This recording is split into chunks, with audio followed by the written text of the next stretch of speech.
everyone. My name is Hadley Blake. I am a Bachelor's of Nursing student at Southwest Baptist University. And today we'll be talking about prevention programs for the pre-diabetes population.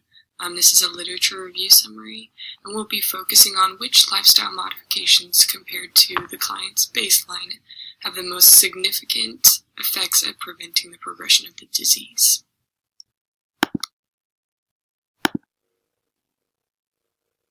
So a little bit of background on diabetes.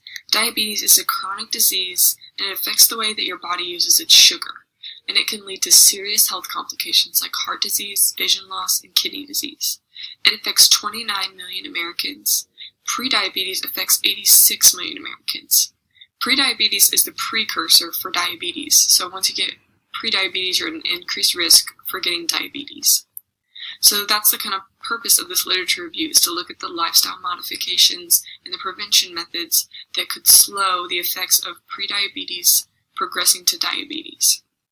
So this topic is really important to me because I know friends and family affected by the diagnosis of prediabetes and the diagnosis of diabetes.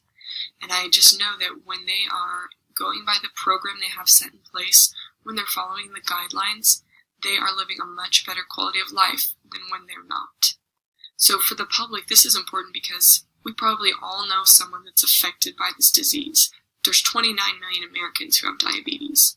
And so we need to know about the disease, the process, and ways that we can make their lifestyle better in order to educate them and let them know ways to improve. It's important to the healthcare system because diabetes is everywhere. Any floor you work on, you probably have a pre-diabetic or a diabetic patient. So it's important to know what kind of lifestyle modifications and ways to eat that can help your patient improve their quality of life. So again, this is important for our patients because this can help them improve their quality of life. And we want to be teaching our patients the safest, most effective, most up-to-date ways to control their diabetes and have them living the best lives that they possibly can.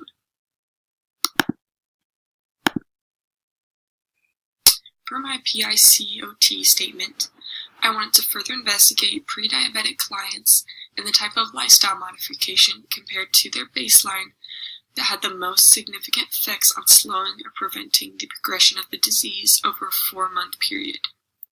When I first started this project, I had a different PICOT statement. I wanted to compare pre-diabetic clients, and I wanted to give one group education and resources compared to no intervention. After reviewing this, I realized that no intervention would be inappropriate because you would be withholding care from one of the populations, so I switched it to their baseline. I also originally had over a 2-year period, and I realized that that was too lengthy of a time, so I narrowed it down to 4 months.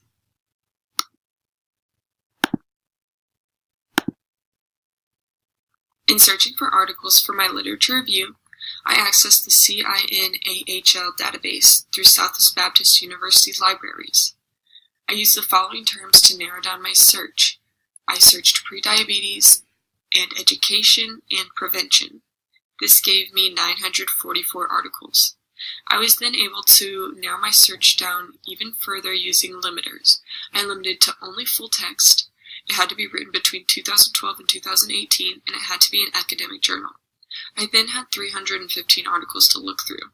After looking at the articles, they were still too broad and they didn't pertain to my topic as much as I was wanting. So I went back and I changed the word education to lifestyle prevention. This gave me 142 articles to look at. After scanning the titles, I discarded 112, leaving me 30 articles to review. After looking at the abstracts, I retained 9 articles based on their relevance. After reading through the articles more fully, I have found 5 articles, and I retained them based on their level of evidence and their relevance to my topic. I have 2 randomized controlled trials and 3 well-designed quasi-experimental designs. These are level 2 and 3. Of the articles retained, all the articles showed to be effective in showing their intervention that slowed the progression of diabetes. They showed improvement in measurements like BMI, hemoglobin A1C, blood pressure, and orthopometric measurements. The first article showed that A group lifestyle balance was effective in reducing the pre-diabetic state. Our second article compared Weight Watchers to the diabetes prevention program already put on by the National Diabetes Education Program. Weight Watchers was shown to be more effective in improving weight loss, hemoglobin A1C, and HDL cholesterol. Our third article studied yoga and its effects. It did improve glycemic status, blood pressure, and orthopometric measurements in prediabetes.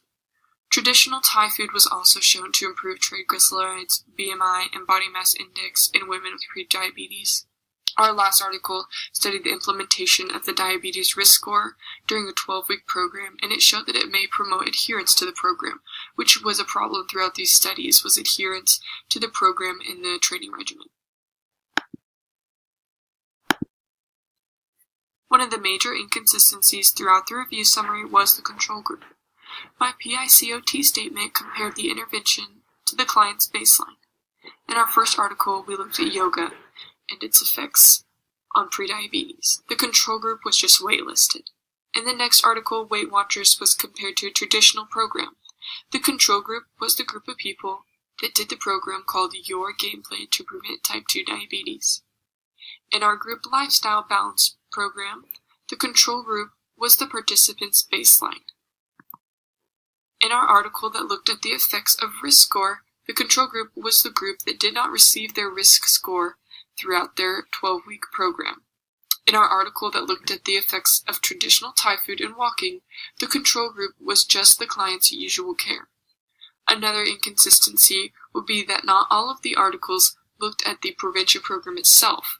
I had one article that looked at the effects of the risk score during the prevention program and how that affected the progression of prediabetes.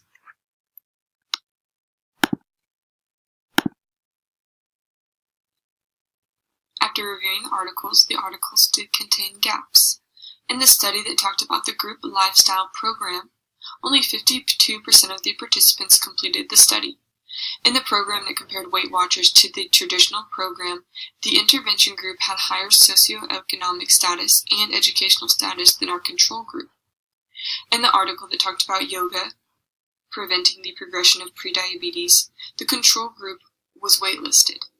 The article announced that in future studies, the control group should be an active control group, not a waitlisted control group. And in the article that talked about risk scores, participants did not complete the study and they were not included in the results.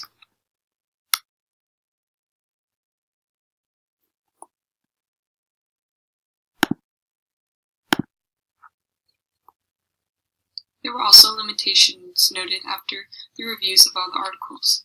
In our group lifestyle balance program, there was no formal follow-up after the 12-week program.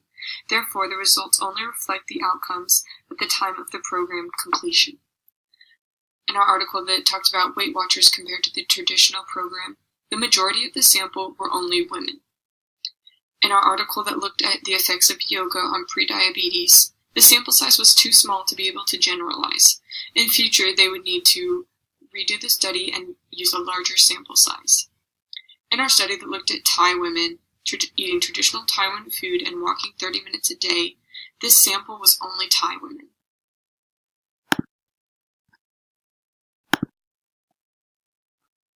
After reviewing these articles, it can be concluded that multiple programs can be effective in preventing the progression of prediabetes. However, there is not enough evidence to argue for one particular lifestyle modification because of the lack of the ability of the sample sizes of the studies to apply to the general public. They can merely support the guideline. The guideline for type 1 and type 2 diabetes evidence-based nutrition practice says that a healthy eating plan with a goal of weight maintenance and a prevention of weight gain are acceptable for managing diabetes. However, studies do point to key factors such as aiming to change both diet and physical activity, using well-defined behavior change techniques, working with participants to engage them in social support groups. Factors such as these are associated with success of the programs, so hopefully in time we can develop even better programs for our patients with prediabetes and diabetes in order to live a more quality lifestyle. Thank you for listening.